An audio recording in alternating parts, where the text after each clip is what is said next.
Hello, Aquarius, Sun, Rising, and Venus signs. Kamusta po kayo? Sana po nasa mabuti kayong kalagayan.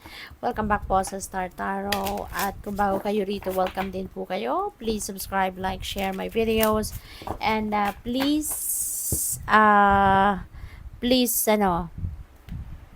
leave me a comment kung nakaresonate kayo. So, first message po ninyo or first card ninyo is your situation. This is your challenge. This is your advice. And this is your outcome. Ayan. So, 9 of Inspiration. So, napipick up ko dito, baka ang iba sa inyo napapagod na. No? Maybe you are getting tired. Maybe you are parang nahihirapan na kayo sa inyong sitwasyon and baka may tendency, no? Baka may iniisip kayo ngayon na gusto mo nang isuko, no? Kung ano man ito. Parang pagod na ako, no? I've gone this far, no? Pero nasaan? Parang hinahanap, kini-question nyo na ngayon ng universe at hinahanap nyo na dito yung resulta or bunga ng inyong pagsisikap. Kasi parang layo na nilakbay ninyo, no? Pero hindi pa ninyo nasisilip man lang or hindi pa ninyo naaaninag yung pupuntahan ninyo. So, maaaring ganun. Kaya parang napapagod na kayo. Parang nasasawa na kayo sa sitwasyon ninyo. Parang ganun.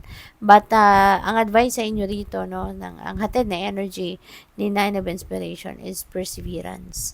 Yan ang panawagan sa inyo. Don't give up. No, continue to persevere, continue to work hard, continue to focus, no, kung ano man ang goal ninyo. Kasi hindi kayo papayagan ng universe na makarating kayo sa ganito kalayong distansya na, no, ganito kalayong punto ng buhay ninyo dito sa journey na to kung hindi ito para sa'yo. Hindi sasayangin ng universe ang panahon mo, hindi sasayangin ng universe yung effort mo, yung energy mo, kung hindi lang naman ito para sa iyo. Kaya wag kang sumuko, no? Continue to work hard, continue to work on it, continue to persevere kasi para sa iyo to. Para sa iyo to.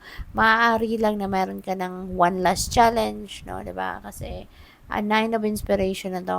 Ang pinaka dulo nito is the Ten of Inspiration, which is supposed to be nandoon na ang inyong tagumpay. No, nandoon na kung ano yung goal ninyo, yun ang makukuha ninyo doon. Kaya tiyaga-tiyaga lang. Okay, konting tiyaga pa. This could be just one last challenge na maaari ninyong kakaharapin. Maaring isang kembot na lang, no? At nandun na kayo sa tagumpay. Okay? At ang challenge ninyo sa ngayon is Queen of Materials. Baka, no?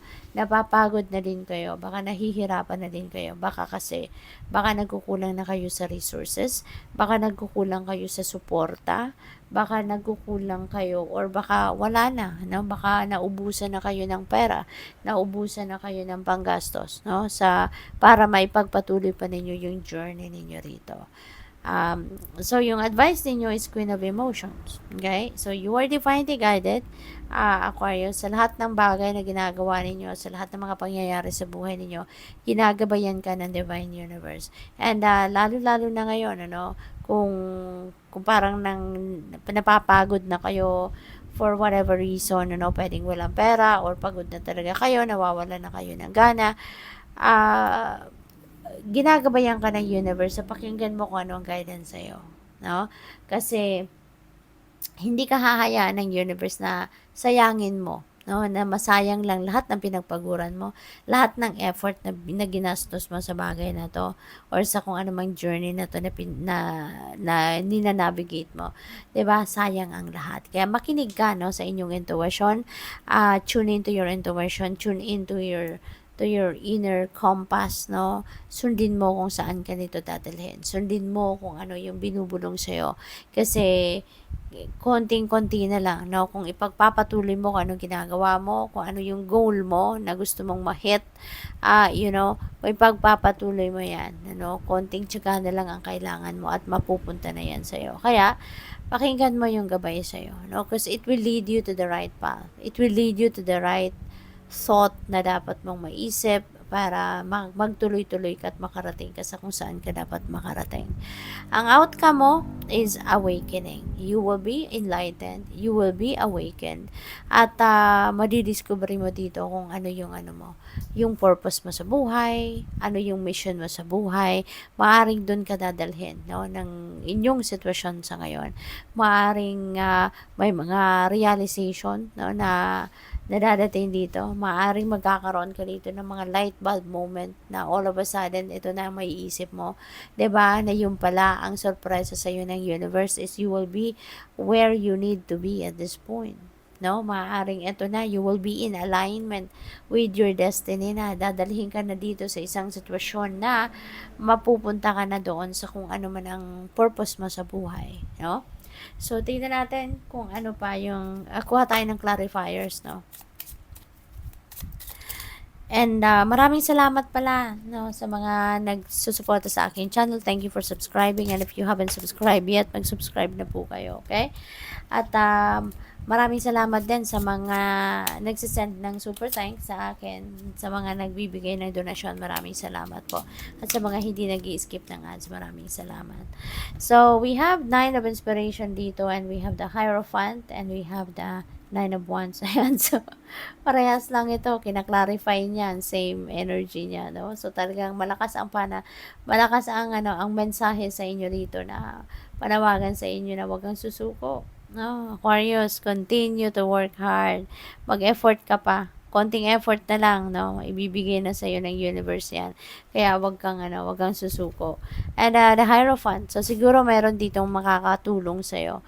Maaring meron ditong mga makakapag-advise sa'yo, no? Maybe mentor, teachers, no? Spiritual guide, spiritual counselor, mga ganong klaseng tao siguro ang makakausap mo dito at merong mag-a-advise sa'yo dito na mag-continue on ka, na lumaban dito sa habon ng buhay, wag kang mag-give up, wag kang susuko. At dito naman sa Queen of Materials, we have 2 of Swords. So, nagdadalawang isip ka pa rin talaga kung anong gagawin mo rito. So, you are in fork in the road energy, no? Hindi ka sigurado kung ano talaga ang dapat mong gawin dito. But we have 9 of Cups, no? We have 9 of Cups. So, meron kang wish dito na pwedeng mag-come to fruition, pero baka hindi mo alam kung paano mo ito gagawin, paano mo ito gagamitin, paano mo ito i-enjoy sa ngayon kasi nasa stage ka na litong-lito ka, no? So, with the Queen of Emotions, we have 9 of Swords. Ayan. So, divinely guided ka, no? Aquarius, yun ang isipin mo.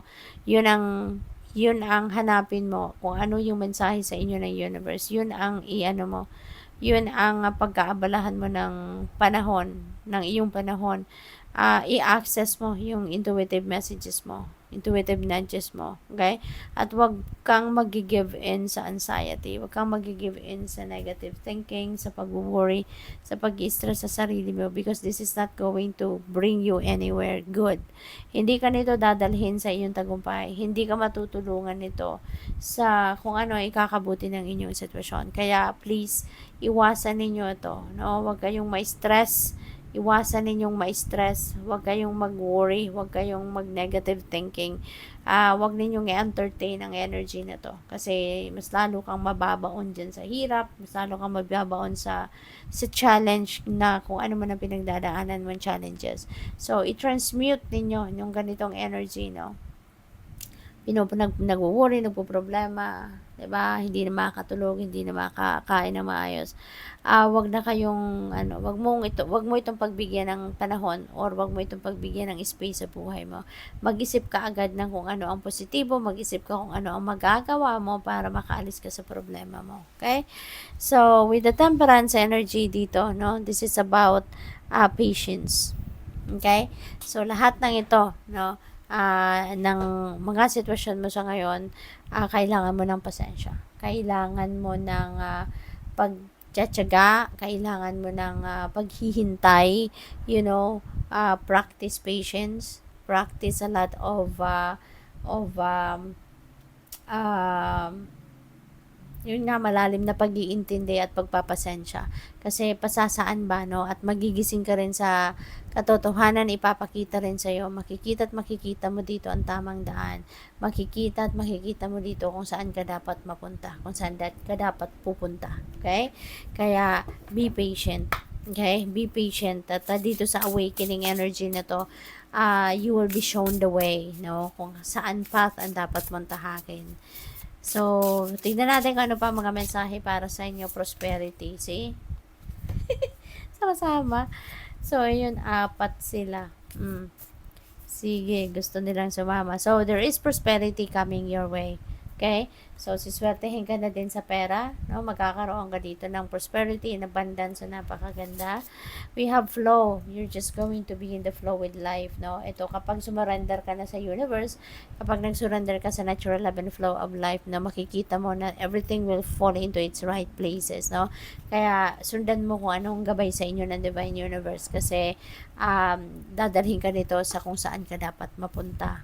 Refuge. Maybe kailangan mo dito ngayon ng panahon para makapagnilay-nilay ka dito sa awakening. That's what you really need, no? Magnilay-nilay ka, find your own refuge, find your own inner sanctuary para makapag-isip-isip ka ng mabuti, and you will be enlightened. You will be able to tune into your soul and tune into your intuition, and you will end up being happy, no? Magiging masaya ka din kasi maraming blessings dito ang dadating din sa inyo. Isa na yan yung prosperity, 'di ba? Kaya ano kayo, laban lang, okay? Huwag kang susuko, laban lang sa buhay, okay?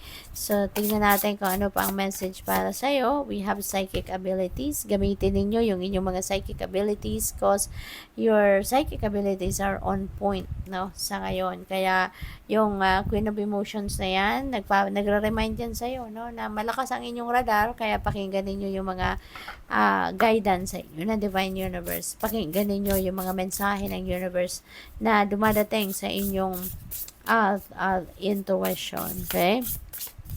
So, we also have home. Ayan. So, parang magiging masaya ka din, no? Pagdating naman sa home life ninyo, meron din ako nakikita rito, no? Na baka, kaya siguro magiging masaya ang iyong tahanan dahil ikaw ay uuwi, no?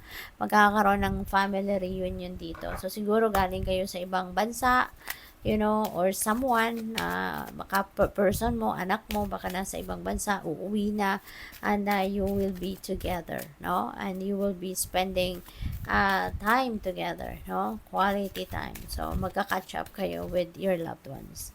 So, final message ninyo, ask your angels. Whenever you need help, na huwag kayong magdalawang isip na kumatok sa puso ng inyong mga anghel, ng inyong mga guardian angels, kasi they will always be there. No, they're always there for you, no, and with you. Kaya ask your angels and they will be there to rescue you, to help you, to guide you, to protect you, and to guard you. Okay? Good luck. Thank you for watching. Love and light. Namaste.